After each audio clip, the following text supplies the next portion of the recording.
Allez, c'est lancé U15, deuxième manche, Coupe de France, ici à Vesoul, et c'est Burgel Léonie, la pilote de Messini Ventoux qui est en train de prendre, bien entendu, l'avantage de cette deuxième manche Coupe de France, ici à Vesoul. On retiendra à la deuxième position, provisoirement, bien entendu, l'US Créteil, Leclerc Manon s'est emparé de cette deuxième marche du podium. Encore une bonne centaine de mètres à parcourir sur cette piste de Vesoul. Troisième position avec Pierre Julien, ça c'est Frontignan qui s'est emparé de la troisième place. Montélimar, Méjean Lola aborde le dernier virage à la quatrième position. Victoire bien entendu de la plaque numéro 25, Messini et Ventoux, Burgel Léonie.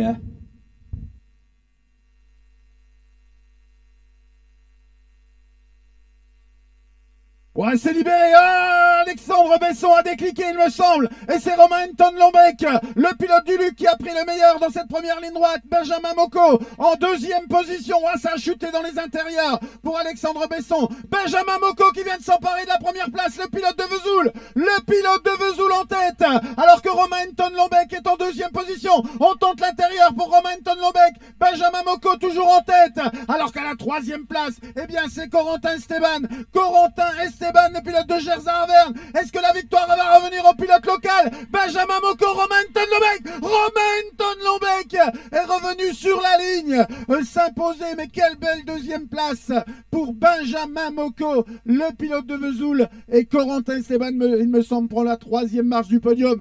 Vos applaudissements, s'il vous plaît, pour Alexandre Besson, le pilote qui a malheureusement chuté.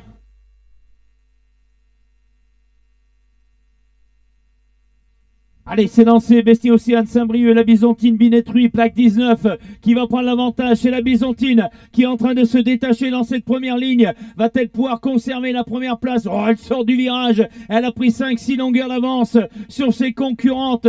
Elle peut bien entendu espérer à la victoire. Maintenant, on retiendra en deuxième position Coronaïs, la pilote de Massy Palaiso, est en train de rentrer à la deuxième place, accrochera la deuxième marche du podium pour cette deuxième manche de Coupe de France. Ici à Vesoul, troisième Urbani Mallory, la pilote du club de Sarian GT, rentre dans le dernier virage, accroche la troisième marche du podium. Victoire de la Byzantine Binetruy Chloé. Massy avec Gant prendra la deuxième position et troisième place bien entendu de Urbani, pilote de Sarian. Je vous demande... Oh, c'est libéré. Cameron Porte est pas trop mal sorti de la grille de départ. Mais Hugo Kerjan produit son effort. Hugo Kerjan, le pilote de Cournon. Léo Louapre dans les intérieurs. Léo Louapre, le pays de Vitré en première position. Léo Louapre, deuxième place Maxime Kerjan. Troisième place Cameron Porte. Ah, ça bagarre là dans cette deuxième ligne. Alors que on a Loris Boyer qui vient se mêler à la bagarre également. Mais Léo Louapre est bien parti pour s'imposer dans cette deuxième manche de Coupe de France. Maxime Kerjan, vainqueur hier, va aller prendre la deuxième place, et c'est Cameron Porte, le pilote de Saint-Etienne, qui va compléter le podium avec une troisième place.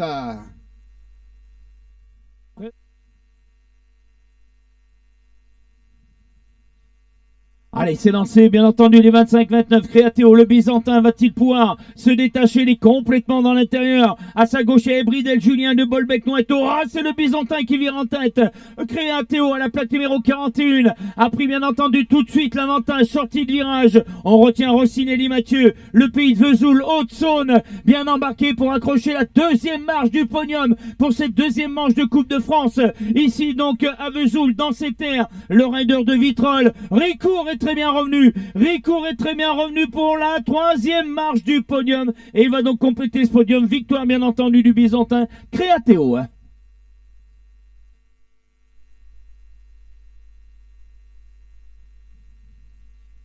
Ouais, est-ce que Thibaut Chauvin va parvenir à réaliser le doublé? C'est mieux sorti pour Alexis Monnier. Alexis Monnier, le pilote d'Orsine, a pris l'avantage. Montléon est en deuxième position. Alexandre Montléon, donc c'est Aubervilliers 93, et Thibaut Chauvin est là en troisième position pour le club de Chabeuil, alors que Julien Luquier est en quatrième position. Allez, on revient sur la tête de course avec Alexis Monnier. Alexis Monnier, le club d'Orsine, qui va aller peut-être remporter la victoire. Mais attention, Thibaut Chauvin revient. Thibaut Chauvin revient. Le pilote de Chabeuil qui va réaliser le doublé et s'imposer après un magnifique retour. La troisième marche du podium revient à Alexandre Montléon et la deuxième place, Alexis Monnier. Voilà, c'en est terminé donc de ces courses de la matinée avec cette deuxième manche de la Coupe de France. Place aux essais et aux catégories championnat cet après-midi.